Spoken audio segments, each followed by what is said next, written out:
He was a morbidly obese surgeon destined for an operating table and an early death. Now he's a rebel MD who is fabulously fit and fighting to make America healthy again. This is Stay Off My Operating Table with Dr. Philip Ovadia.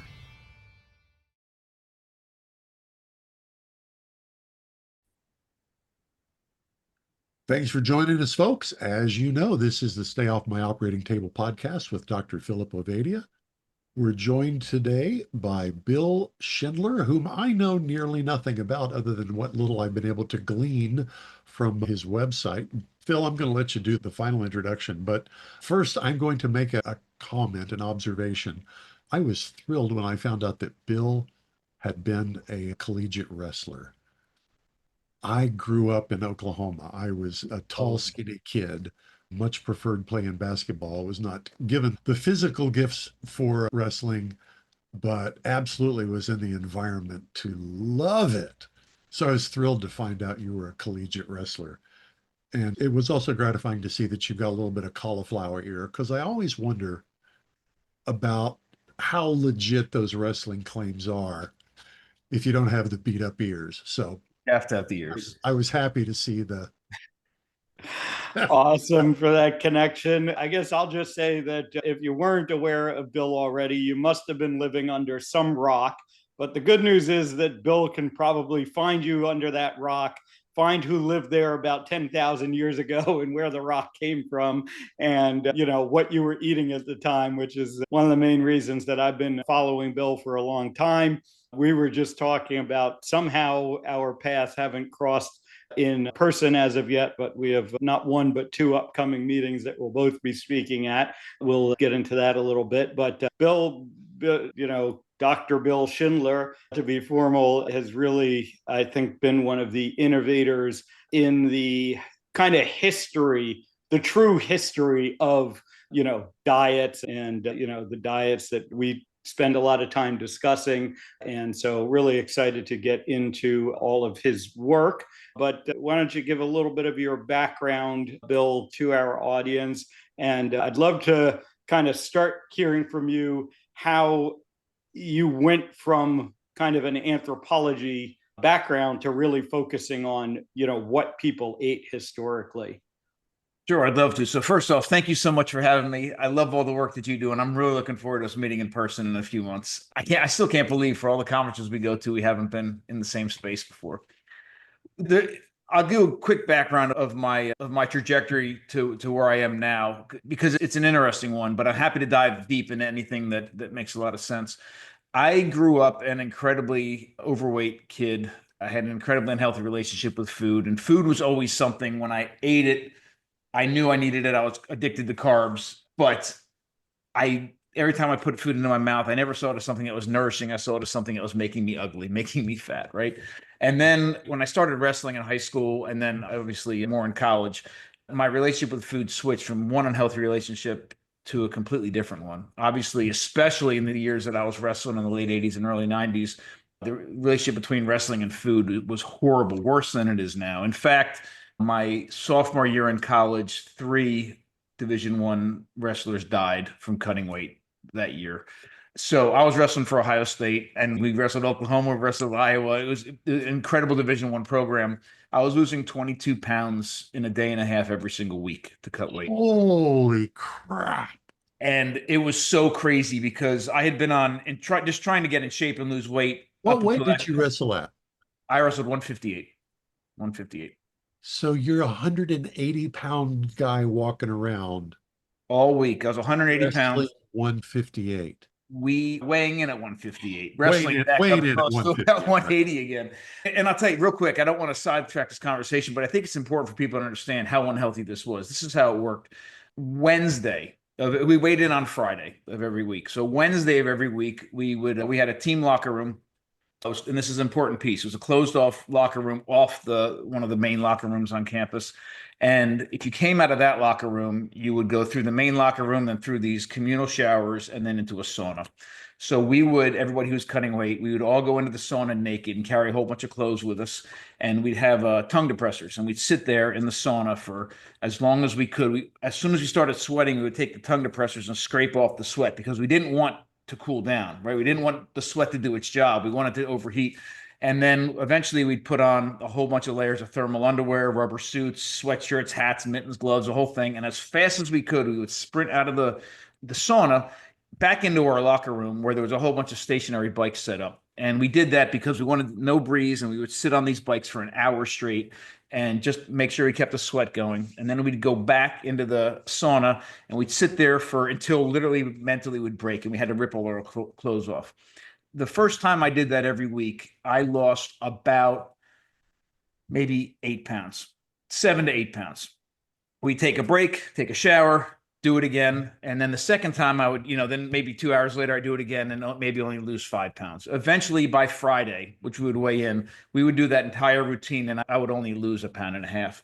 We would weigh in on Friday. The coach would take us to Bob Evans on Ohio State's credit card. We gorge ourselves on Bob Evans. And then I remember the first 3 times I went to the bathroom, it was pure, clear liquid coming out of both parts of me until I finally caught up. Then we would get on a plane or a bus, depending on where we were going. And then I'd step on the mat the next day at really close to 180 pounds again. So that was Saturday, Sunday, Monday. It was so interesting thinking now about how focused I am about nutrient density and bioavailability with food. The only thing I cared about with food was literally how much it physically weighed. Because when I put it in, it was literally adding that weight to my body, especially if it was on a Thursday or Friday. So all that is to say, I had the shape of an athlete, right? I was working out 3, sometimes 4 times a day, but my relationship with food, I never saw it as something that was nourishing. When I finished wrestling, all the weight from my childhood poured back on, along with, as you can imagine, all the other issues. And I was literally suffering in my body. I was trying every single diet that I could. Nothing was working. I got married and I was the cook in the family. And the responsibility for what I was cooking, what I was purchasing at the grocery store and what was going into my mouth was even more now, because now I was cooking for somebody that I loved. Then when we started having kids, it became even more important. We have 3 kids. And there was a moment, literally it happened in the shower. Let me back up very quickly. One of my specialties in archaeology and anthropology, and I taught archaeology at the university and college level for over 20 years. My specialty in all of it is prehistoric technologies. So things like making stone tools, replicating pottery, replicating high tanning fibers, that sort of thing. And I was spending, decades of my life training all over the world on how to replicate certain stone tools and do all of these things. And in order to become a proficient at making stone tools, and I know it sounds silly, but bear with me, I committed myself for years to practice at least an hour every single day. So I would sit in the garage every single day with flint and obsidian and all the rhyolite and all these argillites and things. And I was banging on rocks, replicating these tools every single day. And one night my wife comes out, and we had 3 very young kids at the time. I mean, one had just been born, and she comes out, she says, "Listen, you got to bring this inside the house." And I'm like, "What do you mean? You bring it in the house?" I'm like, "I'm making all this, this dust and these rocks. I can't bring this in the house." She said, "I'm not that silly. Like, this passion that you have, all this time you're spending on doing all these things, can you make it relevant to our family and somehow, because, this banging on the rocks thing, it may be fun. You might be able to teach it, but come on." And she was right, 100% right. Why would I dedicate myself to something that strongly that wasn't directly benefiting my family? So that was my challenge. And for weeks, I sat there and thought, like, how can I make rocks relevant to my family? I don't have any idea. And then one day in the shower, which is where I do all my best thinking, I literally had this realization. And it is the basis for everything we do now. It is the basis for our restaurant now. It is the basis for our nonprofit. Almost every single prehistoric technology, and the earliest technology that we know of dates to about 3.4 million years ago. Almost every single prehistoric technology for millions of years was focused on food. Getting food, processing food, storing food, sharing food, redistributing food, whatever it is. So if you think about it, this is powerful. Almost every Albert Einstein of all of our ancestors were inventing things that did something to food. And the modifications we made to our food had a direct relationship with how we evolved over time. And it turns out, because of these technological innovations, we could actually fuel this growing body and this growing brain. We can nourish this growing body and growing brain We no longer had to rely on just our nails and our teeth and our sight. We could do things outside of our body, which is to our food before it goes into our mouths, which is one of the biggest differences between humans and other animals. We process our food. We make it safe, nutrient dense, and bioavailable when we do it right before it even goes into our mouths. We have literally over millions of years out-eaten our digestive tract. And we require many of those technologies in our food system in order to transform raw materials into something that can actually nourish these bodies that we have today. And when I realized that, I said, oh my gosh, the secrets of all these things that I'm doing and all these diets I'm trying, all these nutritionists I'm listening to, and all, no, I have the answers myself. We just have to look at the past and understand what we have to do to our food and implement it in a modern sense. And you know what we did, and everything about my life, my entire family's life has changed as a result. Just kind of an amazing, journey, and kind of sets the background for how we got here. So I guess, I'll cut right to a big question, right? You just talked about how processing our food allowed us to, become the humans that we are and evolve and survive. But it's become clear that that the way that we process our food today is causing massive problems with our health now. And where is that dividing line? When does processing become over processing, and how has it really, now driven the unhealthiness that we exist in? It's a great question. And actually, it's really interesting you asked that, because when I had this realization and literally things about my entire life changed, you wouldn't imagine how they changed. I was taking some of this sort of thing for granted. And, I'm sitting there teaching, and there was one semester where a student asked me almost the same exact question. And I was stymied for a second. It took me a minute to figure out how to answer it. So I was teaching this one semester. One of the classes I was teaching was a modern anthropology class. And obviously we're talking about modern food systems and things in it. And one of the other classes I was teaching that semester was obviously a prehistoric class. And we were talking about prehistoric foodways and that sort of thing. And this particular semester, there was a student who happened to be in both of those classes at the same time. So about a third or halfway into the semester, she came up to me after class. She said, listen, Professor Schindler, I have a question. I don't understand something. I said, what?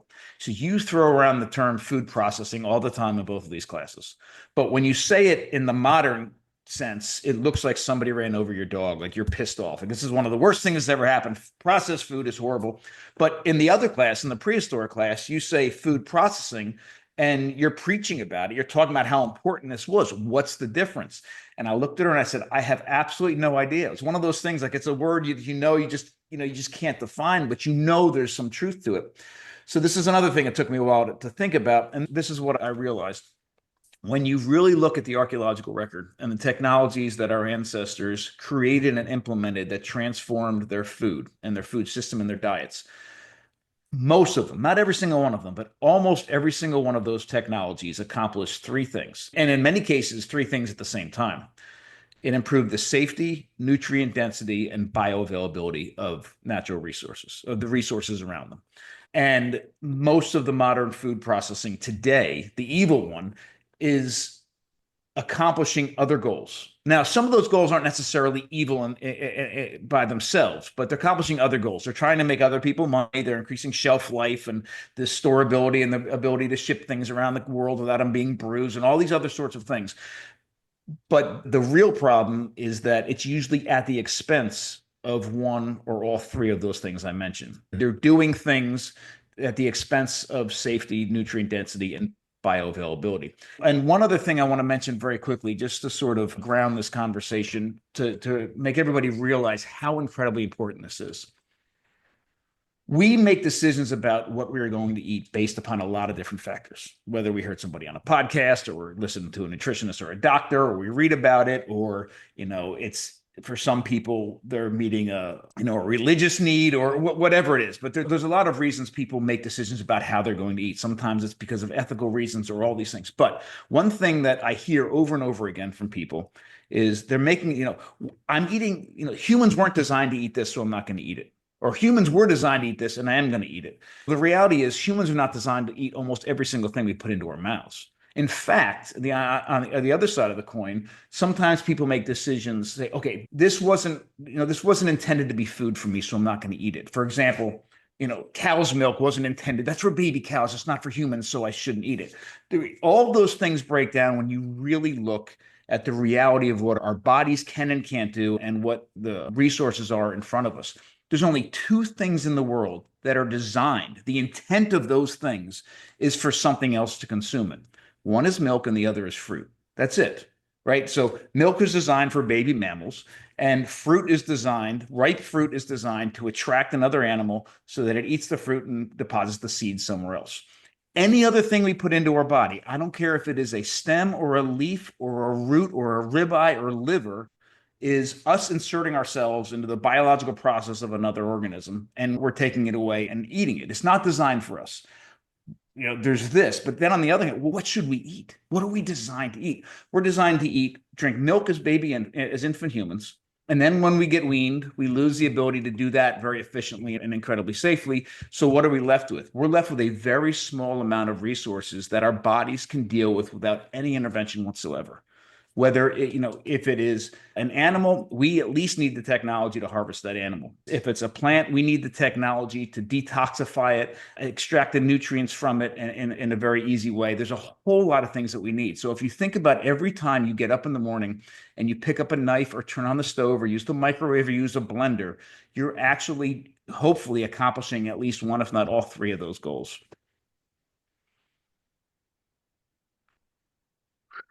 I know there was a lot there. Yeah, no, I mean, that is a great way to frame it. And right, it really gets us back to what is the purpose of food, right? What is the purpose of eating, and understanding, why we eat can help us to understand like what's helpful about the way that we change and address our food versus what might not be helpful about the way that we start to change our food environment. Absolutely. So the other thing I think is very important for us to consider, and it's taken me a while to realize this. Once I started down this path of implementing ancestral approaches to food, and again, I'm not running around in a loincloth and living in a wigwam in the backyard and starting hand drill fires, and that's what we're doing is taking the best of what we know from the archaeological record, the best of what we know from the modern ethnographic record, and trying to implement that in a modern context. I mean, it is true that we are in 300,000-year-old bodies, but we're living in a very modern world. Like we have incredibly ancestral dietary needs, but we have to implement that in a modern context or else it's not going to work. So the thing that grounded me a lot was the fact that I had 3 young kids, and we don't live in the middle of nowhere. We're in a pretty rural area, but we live in a neighborhood, right? We live in a neighborhood, and and the kids are in dance, they're in soccer practice and they're in school and they're doing all the things that everybody else is doing. So how do we implement these things? There was a year of my life when I started down this path that I was hardcore, and I said, listen, this is so incredibly important. And this is the truth. It's crazy. I know it, but I spent a year, and everything that our family ate was foraged, harvested, and cooked entirely from scratch in our house. We made everything. We got raw milk from Pennsylvania every single week. We made all of our cheese, all of our butter. Almost all the protein we had was hunted. Some of it was from a local farmer, but we butchered it in house, like literally all of it. And from a nutritional perspective, I don't think we've ever eaten better. But eating was so incredibly stressful that it counteracted a lot of the nutritional benefits of the food we're eating. It was so incredibly stressful to eat. So we backed off of that a little bit. But what I realized was that, what, for us to be nourished as humans, because food is so intertwined with everything that we are, that we have to not just meet our nutritional needs, we have to meet our cultural needs, our traditional needs, our religious needs, our political needs, whatever those needs happen to be. All of them have to be met at the same time around that same table to be fully nourished. And it is a very complex thing, but it's a beautiful thing the way that humans deal with food. Yeah, I guess one of the things that I've, heard, not only in context of our food, but, it can be applied to other areas of our life, right, is that the challenge to us as human beings today is technology moves faster than evolution does, essentially. And, like you said, our bodies are still essentially, 100, 200, 300,000 years old, and they haven't caught up with, the developments in technology during that time. And that starts to create challenges, right? And food is one area where that seems, I would say, to be most apparent these days, although there are certainly other areas of society that I look at and see those same challenges. How do you think about that? And in the context of, you're looking at that ancestral evolutionary history, right? You're seeing sort of the big picture where, most of us are just focused on the past, 20, 50, 100 years. So you're absolutely right. And the reason that and it happens in all parts of our lives, right? In all parts of our lives, we're having trouble catching up, whether it's something that, it's a family tradition that's now changing, or whether it's something from an evolutionary perspective. And we have to figure all that out. But it's even more accentuated with food, because food is wrapped up with all those other things as well. So it's kind of just continuously repeating. One of the things that we figured out, and it took many years in our family to do it, but it's become the basis for our restaurant here. So we have a restaurant called the Modern Stone Age Kitchen, and it's started about 5 years ago, and now it's taken off, and we employ 36 people, and it's insane the way that it's taken off. We're incredibly proud of it. And what we did was applied everything we did in our house with our family, and are applying it now on a commercial scale. And what I'm very proud of is everybody said we couldn't do it, and we are. But we didn't create a paleo restaurant, or we didn't create a restaurant where, a caveman would walk in and be able to recognize everything on the menu. That wouldn't have worked. That would have failed. What we did instead was we're taking familiar food and making it as nourishing as it can possibly be by applying those traditional principles in how the food is processed. So a great example is pizza. Like, most people would consider pizza a junk food, but there's no two ingredients put together outside of our walls, and everything's done entirely in-house. And not only are we working directly with farmers and sourcing those materials directly, which is great for a lot of different reasons, but we're in charge of all of the processing. For us, the processing is so incredibly important.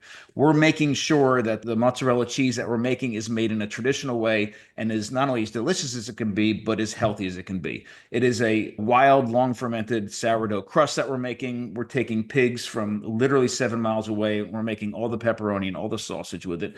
And so by the time that pizza comes out of the oven, it looks like a pizza you're used to. Hopefully it tastes and smells better than a pizza you're used to, but I can promise you from a nutritional perspective, it is a completely different food. And we do that down the line with all of these foods. You could have somebody come in our restaurant that is in the same family that's a vegan, well, vegan would be a little bit hard, but a vegetarian, a carnivore, and a bunch of kids that are in their teens that are used to eating junk food, and everybody could sit down at a table and order something and have a nourishing meal at the same time. So I think one of the ways to accomplish exactly what you said is not to be too dogmatic about it, and not to pretend that we're living 300,000 years ago, but acknowledge where we are and figure out the best way to make best use of all of the ingredients of the resources that we have. My best friend dropped by this afternoon prior to the podcast, and I told him who we were going to have on the show. And I should preface this by saying he is hardcore about nutrition. Okay. I mean, he is, if there's a way to do it clean and natural, he already knows about it and has tried all the different ways to do it clean and natural.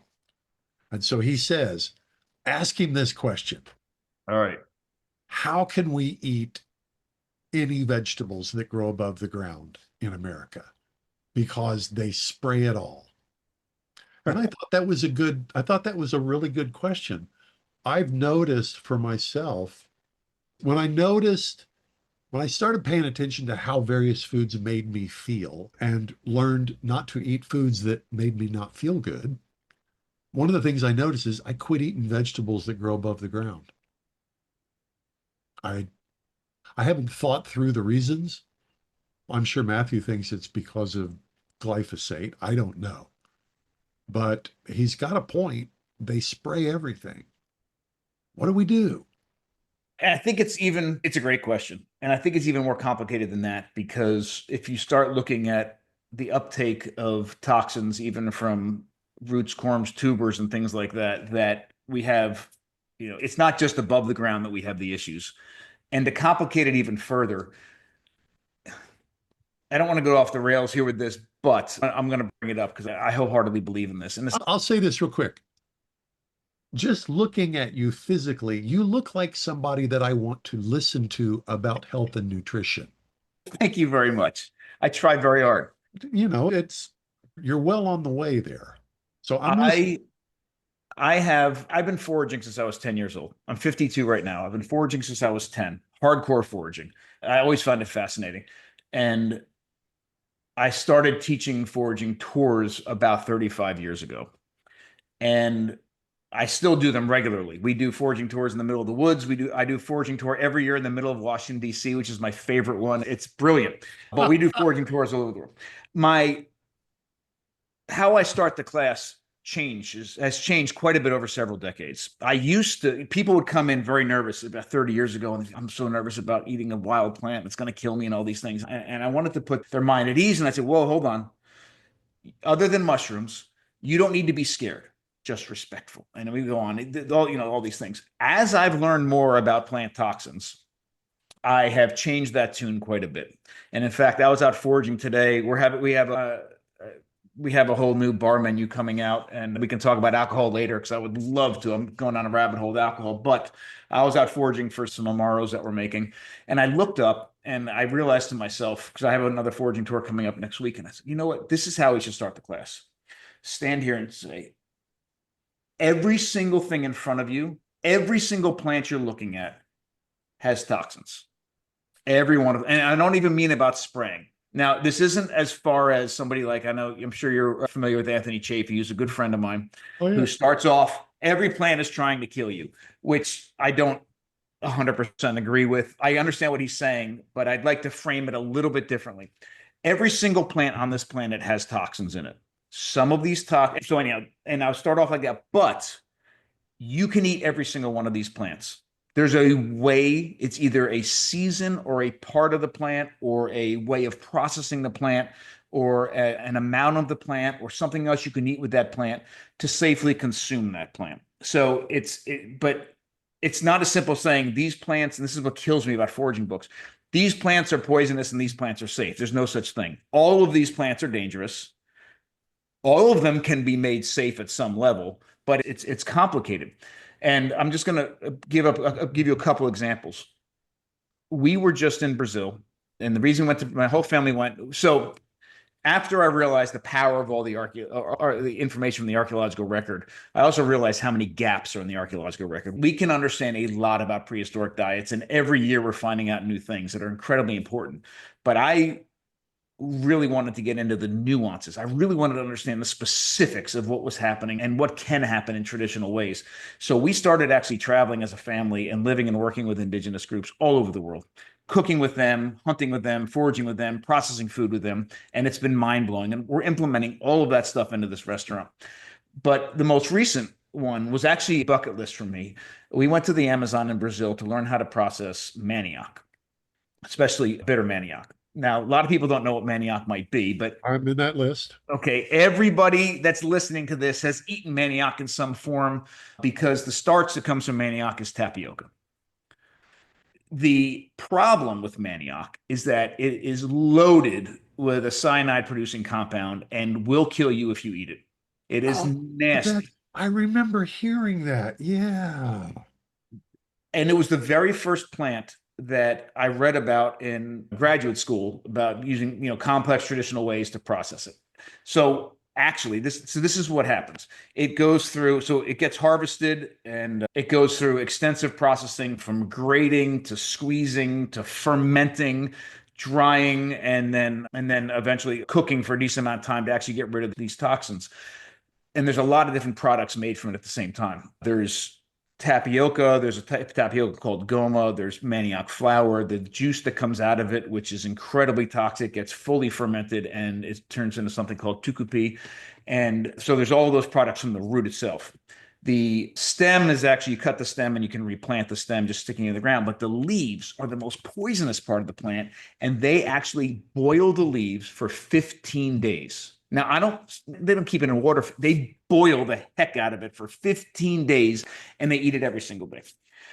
That's the kind of processing that I'm talking about. I don't know if you can see the picture. I went to Bolivia to spend some time up near Lake Titicaca and then over in Peru, 2 different communities, an Aymara community and a Quechua community, because I wanted to understand about potatoes, native potatoes, the potatoes that the early European explorers saw 500 years ago when they first came to the New World were so incredibly toxic, they would have killed you if you ate them. All wild potatoes are that toxic. The early domesticated versions of these potatoes are toxic. They're loaded with glycoalkaloids, all sorts of nasty things. Now, through selective breeding over hundreds of years, a lot of those toxins have been removed through the breeding, but they're still there. They're not there in the same quantities, but they're still there. And the reason I wanted to go to these, so I went to the 2 areas where the potato was first domesticated, thinking that the people that are living with these potatoes for 10,000 years probably understand best how to deal with them. And they're still growing and consuming some of these very toxic potatoes. Same toxins that are in the ones in the grocery store, just at higher levels. So in Bolivia, they did 2 different things, and one I was super excited about. They practiced something called pasa, which means they sit there and when they take very incredibly toxic potatoes and roast them on the ground and then in these earthen ovens, then they take a special kind of clay. It's a type of kaolin clay that they eat at the same time they eat these incredibly toxic potatoes. And this particular clay binds with the toxins, turns it into a state that the body can't recognize, and the toxins pass through the body and they get the nutrition from the potatoes. You take the potato, you stick it in the clay, take a bite, stick it in the clay, take a bite between everyone. So that's pasa. They also make something called the origin of dip. Listen, I will tell you, this is what blew my mind. So I'm saying, and it actually tasted fine. It was great. It had the consistency of a mayonnaise. It was really loose. They put some water in. The youngest girl in the family was about 15, the same age that my youngest daughter was at the time. And when we got all done eating all the potatoes, one of the bowls had some of this essentially mud in the bottom of it. And the girl picked it up and it blew. She took her finger and did in the bottom of that bowl what my daughter does with mayonnaise. She went like this and she ate every bit of it. It wasn't like it was so enculturated that it was a taste and a texture and that they enjoyed. They made something called chuno blanco where they would leach the potatoes for months and then freeze dry them and do all these things. And then in the Andes, they made something called in the Peru, they made something called tocash where they would take a big pit, fill it with potatoes, fill that with water, ferment it from anywhere between 6 months to 2 years, and then take these potatoes out and they would have it. What's fascinating, and this is a great takeaway for anybody listening to this, I spent a lot of time in Bolivia and Peru. I was in these ancestral communities learning, eating potatoes all the time, whole bunch of different varieties. I was in Lima eating potatoes in regular more modern restaurants. In fact, I even ate at restaurant Central, which 2 years later was named the best restaurant in the world. So I had all these different experiences, very rural, very urban, massive amount of potatoes. Every single time, except for one, every potato was peeled, period. Potato was peeled every single time. And I asked everybody, whether they were in the middle of the altiplano or in the city, why are you peeling the potatoes? And they said, that's where all the poisonous. That's where most of the poisonous.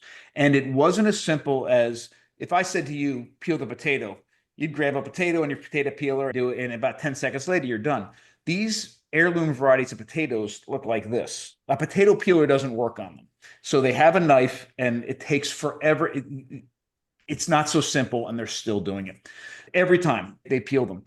So the only time we didn't peel the potato was the time we ate it with the clay.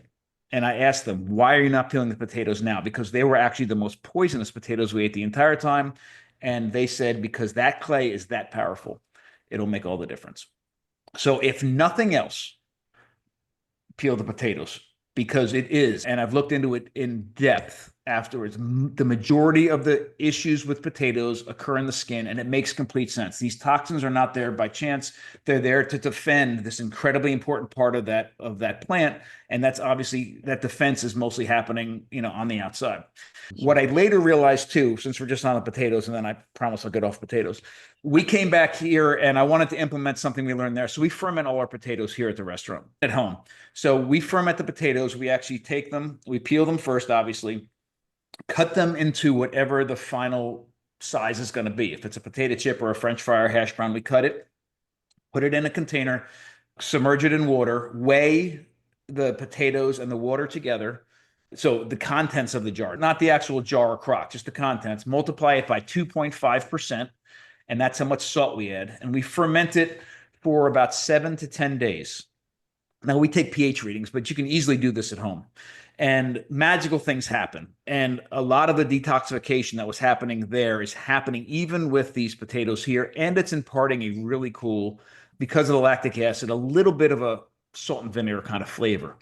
So then when you're done with it, all our other ferments, whether it's sauerkrauts or whatever, any of that liquid is amazing. I love the flavor. It's incredible for it. It's full of probiotics. It's great. This stuff is nasty. The liquid that these potatoes are fermenting in, it's poison. It's going to smell bad. It's going to look bad. It's repulsive, actually. Dump it out, rinse the potatoes off, and then go ahead and cook them the way you'd cook them normally.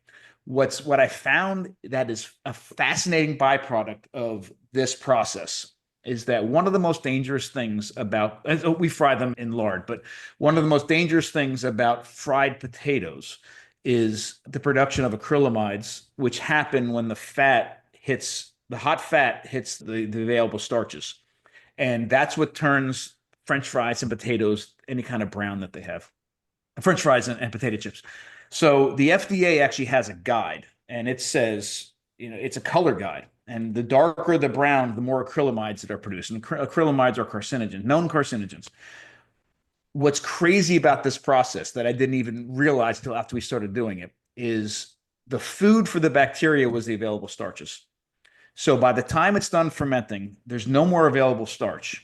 And we're producing literally white French fries and potato chips that are just as tasty, just as crispy, but it's not producing the acrylamides because of the fermentation and all those starches being eaten by the bacteria. It's fascinating. And it's easy to do at home. Oh my God. I was literally yesterday at dinner. We did baked potatoes, and I think we had some Yukon Golds that were left over. So that's what we were eating. I prefer the Yukon Golds. And I've just always eaten the skin. And it was literally yesterday. I'm eating the skin of this potato, and I'm thinking, I wonder why the potato has a skin. Because it doesn't just seem to be a thick part of potato. It seems like it's a different thing. And I guess when the student is ready, the teacher appears. I know I promised that I was going to end on potatoes, but one final thing, just as we're talking about safety. Again, if you eat a potato and you eat potato with the skin on it every now and then, it is from the grocery store, it is not a big deal. If you go to Bolivia and eat a potato there, it's a big deal. But if you eat a potato, not a very big deal. If you're eating a massive amount of potatoes, on a regular basis, I would suggest peeling at minimum would make all the difference. If you want to start fermenting them and all that is fantastic too. But this is a definite, what I'm going to tell you now is a definite all the time. A potato is not dead. A potato is dormant. It's still alive. You could take a potato, you can cut it up and put it in the ground and it'll grow new potatoes. So it's just dormant. It is still protecting itself. There are still chemical reactions going on inside of that potato. If a potato is stored in properly, it will start to get green on the skin a little bit. Everybody's seen a little bit of that green skin. That is a very dangerous situation. That green skin is a warning sign. So if it's stored improperly, the potato senses danger and it creates more and more toxins to try to protect itself. And that green is not the toxin itself. It's actually something happening at the same time. But if it's there, it's telling you that these toxins are at a level where it's incredibly unsafe to eat that potato. That potato is not fit for human consumption. If you do not believe me, Google it. Smithsonian Magazine put a great article about the number of people that end up in a hospital in America from eating potatoes that have turned green. And don't think that the green part is the toxins, so that you can like scrape off the green part and eat the rest of the potato. That entire potato needs to get composted or thrown in the trash or something else done with it. Do not feed it to an animal. Get rid of it. It is nasty. So it needs to be stored out of direct sunlight. And actually not in refrigeration, a cool place out of direct sunlight. And if you store your potatoes that way, don't eat them green and peel them, you are 95% of the way. That's good to know. Okay. Yeah, fascinating stuff. I just want to make sure, Phil, I want to make sure on his website, he talks about booze, and he also mentioned making their own Amaro.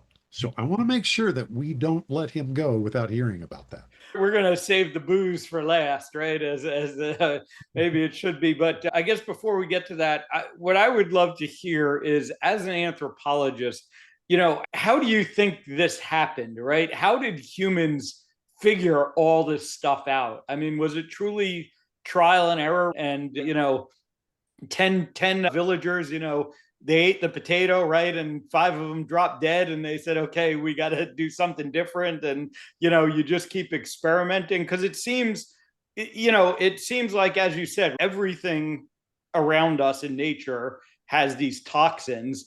And how did we just not kill ourselves off as a species trying to eat all this stuff before we figured out how to eat it without killing ourselves? I think it's a question I get all the time. And there's a couple layers to it and a couple answers that I'll give. Number one, I think the most obvious answer to me is it's about connection. It's easy for us to question how difficult it is to figure some of these things out, but the people that figured it out were so incredibly connected to every part of their food system that what they saw and what they experienced was literally mind-blowing. And they replicated what other animals do. Almost every single animal on this planet eats dirt or clay on purpose for 2 main reasons. One is to detoxify things in their diet, and the other is sometimes for increase in mineral consumption. But they're watching animals do this. Fermentation is one of the most powerful tools we've ever created to not only enhance flavor and storability and texture and all these things and aroma, but also to detoxify and make the nutrients in foods more bioavailable to our bodies. So that fermentation, once it was discovered, was applied throughout the food system. And in fact, for anybody who's listening and doesn't realize it, fermentation is at the core of every traditional diet in the world. And when they're done right, most of our favorite foods that we have even today, when they're done right, are fermented. Everything from obviously beer, wine, and alcohol, but sauerkraut, kimchi, those sorts of things. Real genuine cheese is fermented. Real salami is fermented. When it's done right, chocolate is fermented. Coffee is fermented. I mean, it is and bread. All these things are fermented. So the answer to a lot of these issues is some sort of fermentation. So it could just be applied there. We did some research in Sardinia 2 years ago. We were actually in the epicenter of the first blue zone ever identified. And I will tell you from experience, the diet that has been documented for the blue zone is 100% wrong, except for in the Linda Loma or whatever. But what they were eating blew my mind. It was incredible. It was very animal based. But one of the things we did there was we made something called callo de capretto. And one of the things I love to do is make cheese. We make a massive amount of cheese here. I've been making cheese for a very long time. And I wanted to experience this one very traditional cheese making strategy in this part of Sardinia. And this is how it's done. And because one of the questions I have all the time, I'm like, how did someone figure out how to make cheese? There's all this lore about how to make cheese. This is how they figured out how to make cheese, and they're still doing it today. To make this cheese, it's a much longer discussion, but I'll give you the quick version. We took bear with me, an unweaned goat, and we took the unweaned goat to its mother, and it drank and filled its stomach with milk. Then we took the unweaned goat away from its mother. We harvested the goat, took the stomach out, hung it up, and 10 days later ate the cheese. I mean, that's all we did. So this is what happened, and this is why it works. First off, when we were baby human infants, we were perfectly designed to consume dairy in the safest, most nourishing way possible. And what we actually did was make cheese in our stomachs. That's the digestive process of milk. So when this baby goat took this raw milk, when the milk comes out of the mother, it instantaneously starts to ferment. and it goes into the young infant, and the infant is producing all these enzymes, things like lipase or lactase. And there's a certain protease enzyme, and these enzymes are hitting it and doing all this work. And one of the things that happens is the protease enzyme, which for some animals is rennet. Human, it's a little different, does the same thing. It takes the proteins and denatures them and coagulates the milk. It turns it from a liquid into a semi-solid. And the reason it does that is to slow it down on the digestive tract so it has time to physically and chemically break down, time to ferment properly, and time to sit in the small intestines long enough for the nutrients to be absorbed. So they're literally making cheese in their stomach. So we took an unweaned goat, filled it with milk, took the stomach out, all the enzymes were in there. All we needed was a little bit of time. And then 10 days later, we took the cheese out.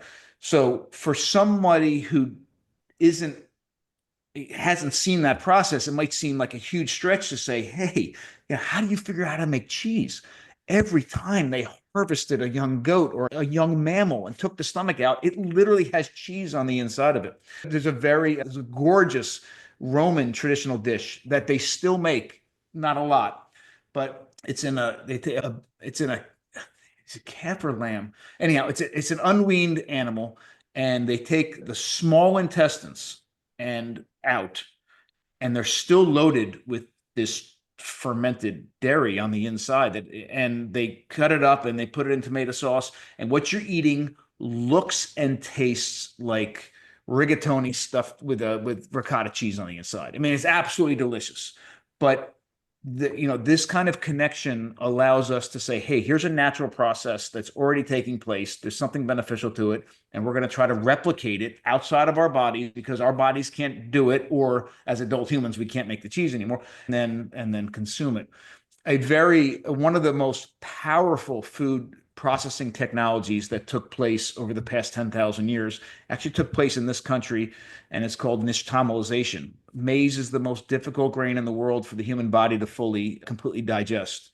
And the process that was used for 10,000 years to transform this grain into something that provides a massive amount of nutrition to a human involved early on taking wood ash and water, putting the maize in it, bringing it to a simmer for about a half an hour over a fire, taking it off the heat, letting it sit overnight. And the next day, it is a completely different food.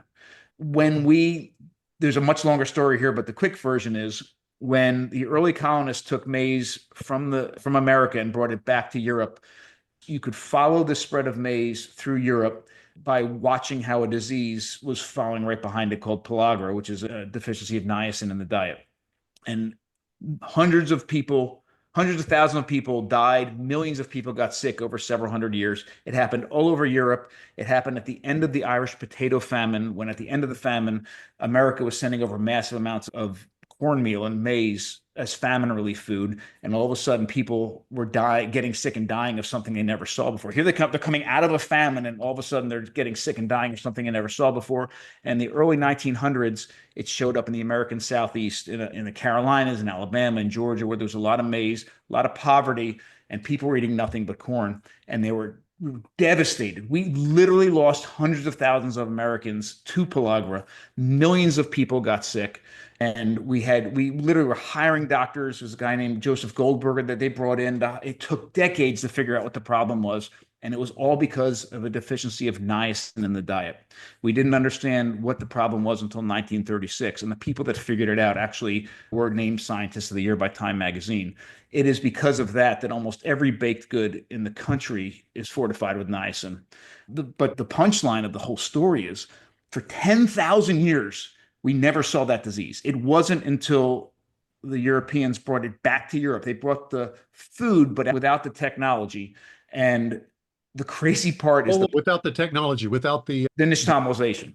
They just brought the maize. They just brought they brought the food, but they didn't bring the technology of how to process. Through the grain, they harvested the grain, they brought it, but they didn't do that. They didn't understand that piece. But the people that were getting sick and dying from this disease were actually eating a food that had a massive amount of the nutrient that they were deficient in their body. They were just literally pooping it out. And the nixtamalization process is the only thing that allows the maximum amount of nutrients in that grain to be available to our body. So good news is, if you eat traditional, real tortillas or tamales, the word tamale actually comes from that, tamales and nixtamalization. The original grits were nixtamalized. The original polenta was nixtamalized. Pozole was All those things were all nixtamalized, and rarely, again, another thing you can easily do at home. You're going to have to pronounce that slowly because I want to look that up. Nixtamalization. It is a Nuado word. It's an Aztec word. So the sh is weird. It's an X. So it's N-I-X, then tamale, T-A-M-A-L, and then I-Z-A-T-I-O-N, nixtamalization. But it's nix. Gotcha. Totally. So this is a fascinating example that basically, that processing, right, allowed those nutrients to be, utilized. When you didn't process it, is it actually kind of pulling the niacin out so that these people become niacin deficient? It's a great question. It isn't that there's issues when corn, maize, any type of seeds or grains are consumed without processing properly. There's certainly an anti-nutrient effect that's happening. The bigger issue with the maize and why it became such a big problem is because it's so easy to grow, it's so filling, it's so delicious that it became the staple food in poor areas. So again, this isn't a big deal. If you eat some corn or cornmeal or cornbread or corn, whatever, if you don't nixtamalize it, is it going to hurt us? Probably not, because you're getting niacin from a lot of other sources. But the people that this was incredibly impacting the most were impoverished communities that could only afford corn and were eating corn breakfast, lunch, and dinner. To sort of put two things I want to mention. One is to bring it back to your earlier question. How did anybody figure out how to put wood ash with corn? And I mean, this is crazy. The reality is, if you look at a lot of even historic cooking, wood ash, it's alkaline. Wood ash in food is not uncommon. And we used wood ash for all sorts of things. I mean, if you go even to Colonial Williamsburg, there's these things behind some of the reconstructed houses. It's called an ash pig. So it's like this slatted wooden thing, and you take all the ashes from your fire, you put it there, you let the rain come through, and you have a bowl at the bottom, and it would collect this rainwater that had fallen through the ash.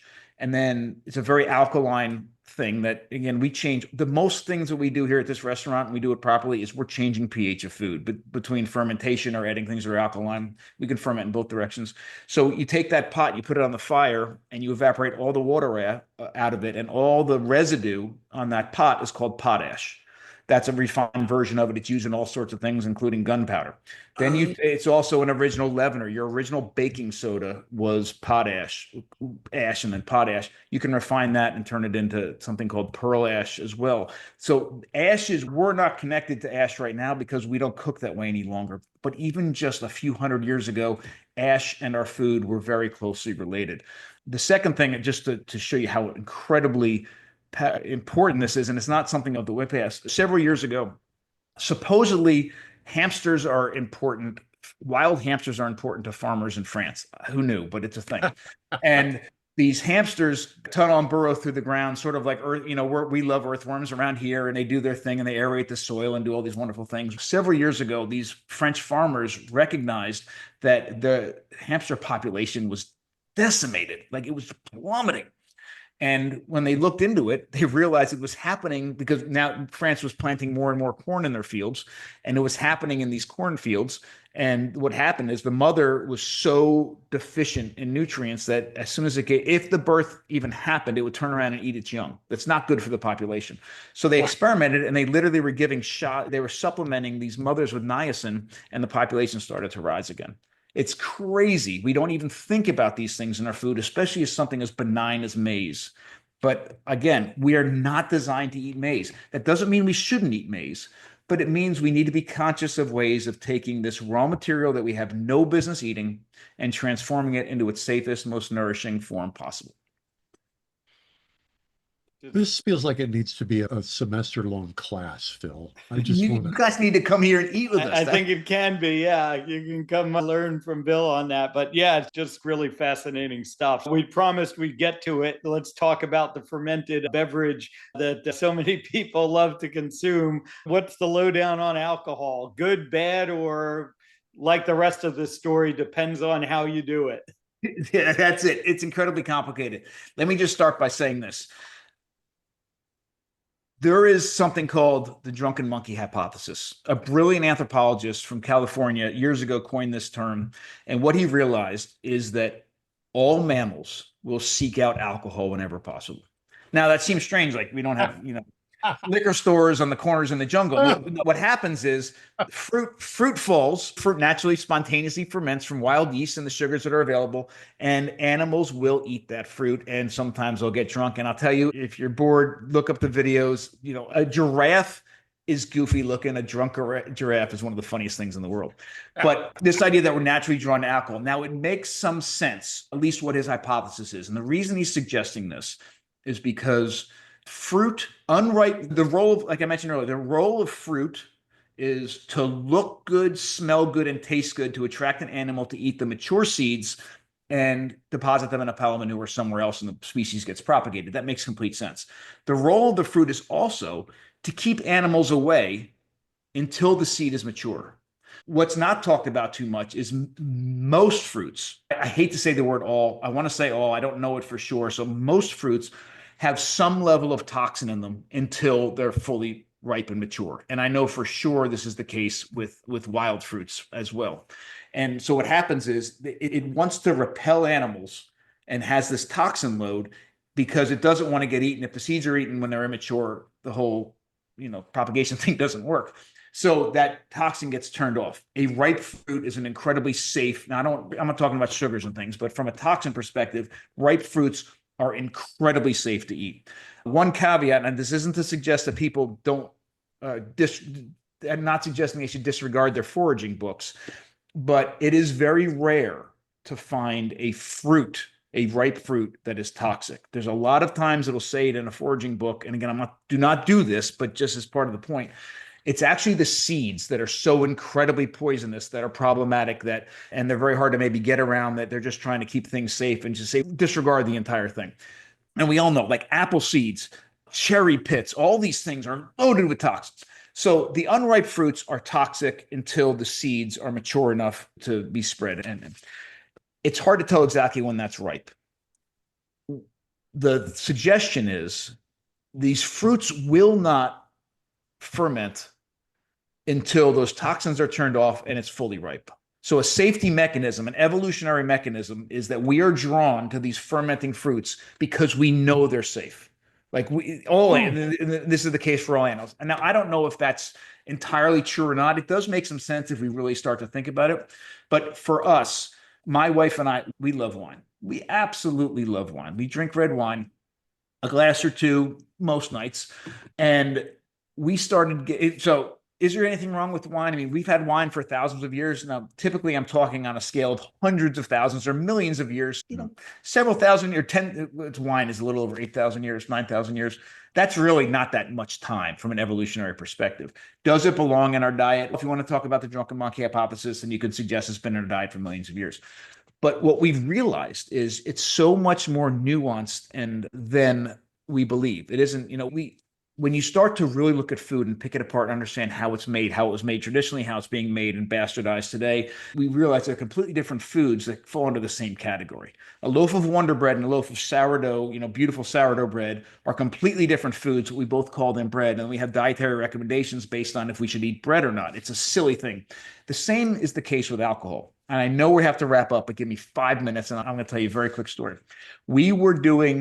Last year, we were doing cheese research in the Republic of Georgia. And there was a couple different cheeses that I really wanted to learn, traditional cheeses I really wanted to learn how to make.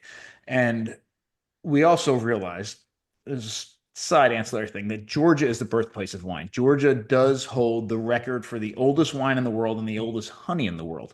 They're trying to claim the oldest cheese. It doesn't hold up. Poland has that, but they're claiming the oldest wine and the oldest honey, which is true.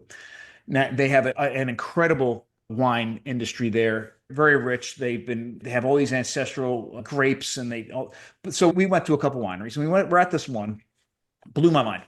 And she had this poster. First off, they ferment in the ground in these clay things called corvies. So if you went to a winery here, you'd see the big steel tanks like this, right? You go to a winery there and it looks like a bunch of manholes. Everything's happening under the ground. It's fantastic. But we're walking around, and on the wall, she had this poster. We're on the top of this mountain overlooking Tbilisi, and it had 3 wine bottles. Now, everything was written in Georgian, so I couldn't read it. But the first wine bottle had, all these words in it. The second wine bottle had about half as many words, and the third wine bottle had 1 or 2 words in it. And I asked, I said, what is this? She goes, that's the wine you have access to in America. So what do you mean? She goes, you can have, and I looked it up. You can have something like 96 additives to wine that does not have to be on the label. So it doesn't matter if it's a $500 bottle of wine or a $10 bottle of wine. It doesn't have to be on the label. 96 or something additives can be added to that wine. She says that second one, that's organic wine. The second one, you're allowed to have, I think it's 43, I forget the exact number, 43, 46 additives to organic wine that doesn't have to be on the label. And then finally, she goes, this is true regenerative wine. This is what we make here, and this is what most of the Georgian wineries make. And I said, well, tell me what that means. She goes, not only is the process of the farming of the grapes regenerative, but all the practices are regenerative. They're spontaneously fermented. They are fermented in the corvies. They're not filtered. And if there's a little bit of help me out with the word, sulfite added, sometimes the very end of the bottle doesn't explode, but it's a very minimal amount at the very end. The biggest issue with sulfites with wine is winemakers, and I understand why they want to do this. They're investing so much money and they need to make sure that every single bottle doesn't go bad, that they control the entire process with commercial yeast. But to make that work, they take the grapes and they crush it with sulfites in the beginning to kill everything alive off, to make sure the only yeasts that are working are the yeast that they add in their little packet or their little test tube. So the bigger issue with sulfites is when it's not spontaneously fermented and they're killing everything off in the beginning. Anyhow, all this is to say, we drank enough wine in Georgia. Leading up to this, we couldn't even do a glass of wine anymore. I mean, I don't know, when I hit like late 40s, I have 1 or 2 glasses of wine and I could feel it the next morning. We drank enough wine in Georgia to probably kill 2 or 3 sailors. And we woke up every morning ready to go for a run. Again, I'm not suggesting people do this, but the point I'm trying to make is that it isn't about a price tag. It isn't about a label. Wine isn't wine. Beer isn't beer, right? It's just as nuanced and complicated as something like bread, for example. The difference between Wonder Bread and real traditional wild long fermented sourdough bread is the same sort of difference with the wine we get off the shelf and a true regenerative bottled wine. So we came back and we started thinking very hard about our approach to alcohol here at the restaurant. And this is what we do. And hopefully there's a few takeaways here. And I promise I'm wrapping up in 45 seconds. Number one, because we fell in love with Georgia, and I filmed some of the show that I did with the Great Human Race in Georgia. So I already was familiar with Georgia and I love the country. People are amazing. The wine is amazing. The grapes are amazing. So we exclusively carry Georgian wine here. That is regenerative, spontaneously fermented, non-filtered wine. So we know that it's good. But I will say you don't have to go to Georgia to get it. I don't know the names of them, and if I did, I promise I would say them. But there are some incredible wineries in this country that are doing just as good a job. So they can be sought out. Beer, all bread, the earliest loaf of bread ever found dates to 8,600 years ago. Every loaf of bread from 8,600 years ago until the mid-1800s was wild sourdough bread, period. By default, it was all sourdough bread until Louis Pasteur started refining yeast. Every bottle, jug, skin of clay vessel of beer for the entirety of that time was also a sour beer. It's because the yeast and the bacterial fermentations occur side by side in nature. And the same things that are going on with the bacterial fermentation in sourdough are also happening in beer. So if you have, same thing, a little bit later in life, you're starting to have some issues with beer, try a true sour beer, not the lactic milkshake, peach, whatever, like a true, real sour beer is a completely different beer than the other things that are on the shelf. So we do the regenerative wine without any additives whatsoever. We do sour beers here. And then finally, and this is the end of it. This is the one I'm waiting for. I know it is. Okay. The alcohol, the hard alcohol. There are a lot of people, a lot of influencers that are talking, and I understand why they're saying it, that the hard alcohol is cleaner and doesn't have all the other nonsense because of the distillation process that, all the wines and the beers and all the other junk. And they're right. Now, I would say that the distillation process is a fairly recent thing. So if you're eating from an ancestral approach, then vodka doesn't fit into it. But if you're not eating in that necessary way and you like hard alcohol, this is the stance that we have. So we serve and have in our home only local organic not 100% alcohol, but it's all organic spirits that are just the base spirits. So we do vodka, we do rye, we do bourbon, that sort of thing. And then we make all the mixers. And that's the key, because the mixers are where you get into trouble. You start mixed drinks, it's where all the sugar, all the coloring agents, all the fake flavorings, all those things start coming in with the mixers. And the cool thing is you can make all of those things at home. So we have a full bar menu here. We do, we're making our own Campari, we're making our own vermouths, we're making all of those things here so that you come in, and we have a gorgeous distiller in Maryland is making all of our organic base alcohols for us. And then we add all those things in. You start getting into things like the Kahluas and all there's a problem with that. But all of those are a base alcohol with some sort of flavoring, and adding those flavorings is very easy to do. Okay, there's got to be a book. Tell me there's a book.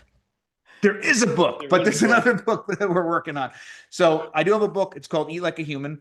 It was written right before this restaurant opened. So the idea was what we learned to do as a family, we wanted to share with the world. So I wrote the book. What's crazy is, it's a whole long story, but how the restaurant kind of just organically happened, and we had no idea what we were doing. So we took that book and used all the recipes in that book and started the restaurant on it. So the cool thing is that book, as the applications in that book, there's a lot of information, a lot of things we talked about on this podcast are broken down in detail in a very easy to understand way. A lot of great stories about incredible communities and people and families around the world. But there's 75 recipes in there that I promise you will change your life, because they're focused on and they're written on how to do these things at home. And then we figured out how to do it at the restaurant. So please, that book is a great resource. But if anybody's anywhere near us, please come visit. So we're in Chestertown, Maryland, on the Eastern Shore of Maryland. It's a beautiful, cute, historic town. But we're only about an hour from DC, about an hour and a half from Philadelphia, and about 2.5, 3 hours from New York City. So we're very easy to get to. We have a full restaurant downstairs. We have an Airbnb or a bed and breakfast next door. And up here where I am, this is our teaching kitchen. We run at least one, if not multiple classes a week on everything from home butchering to cheese making to sourdough bread and all of these things. And we have just started community where every Monday night, we come together and I do about a half an hour cooking demo, and then we sit and have conversations and people ask questions and we troubleshoot all sorts of things. So we want to empower people to take these actions in their home to nourish their families. And it is much easier to do than you think. Awesome. And again, that's called Modern Stone Age Kitchen. And the website, I believe, is Modern Stone Age Kitchen. It's modernstoneage.com. modernstoneage.com. Awesome. Yeah, it's certainly actually on my bucket list to get up to the restaurant sometime. And just the book is amazing. I'll vouch for that. And just, I think a lot of this comes back to that connection that you talked about, right? And we've become so disconnected from our food that has led us astray in so many ways. And the answer is really to get back and understand, where food comes from, what it is, and reestablish that connection will kind of get us going back in the right direction. Thank you for this conversation. We're definitely going to have a part 2. There's so much more to get to, and just encourage everyone to check out Dr. Bill Schindler's work.